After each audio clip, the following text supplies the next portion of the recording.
Riverfront road China દોરીનો આ હાલત જો ચાલુ વિકલમાં. અરે ચાઇના દોરી નહીં વપરાય જ નહીં અત્યારે. ચાઇના દોરી જ બંધ કરવી જોઈએ. કાકા આ છોકરો બચી ગયો અમારો તો. કાકા નમસ્કાર મિત્રો, આ વિડીયો જોવાનું ખાસ ચૂકતા નહીં. ઉત્તરાયણનો તહેવાર હવે થોડા જ દિવસોમાં આવી રહ્યો છે. ચેતવણી રૂપ અત્યારે કિસ્સો સામે આવ્યો છે અને વિડીયો પણ વાયરલ થયો છે. આ વિડીયો તમે જોવાનું ચૂકતા નહીં મિત્રો.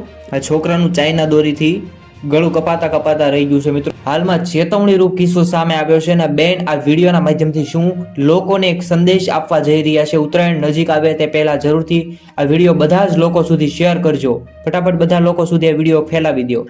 રિવરફ્રન્ટ રોડ ચાઇના દોરીનો આ હાલત જો ચાલુ વિકલમાં. જોઈ લો, તાજો દાખલો છે રિવરફ્રન્ટ નો. આ બધા ઉભા છે. આ બેન શું કહેવા માંગે છે સાંભળો. અરે ચાઇના દોરી નહીં વપરાય જ નહીં અત્યારે. ચાઇના દોરી જ બંધ કરવી જોઈએ. કાકા આ છોકરો બચી ગયો અમારો તો. કાકા કેવી રીતના વાગી? અરે હું ચાલુ ગાડી હતી ને, બાબો આગળ બેઠો તો બાબો મારો, હા. તો એકદમ દોરી આવી. હા. તો બાબા એકદમ આમ હાથ કર્યો. હું કીધું શું થયું બેટા? કે આ દોરી આવી ગઈ બાપા. હવે છોકરાને પાછળ બેસાડવાનો ચાઇના દોરીમાં. ના ના, હવે પાછળ બેસાડો.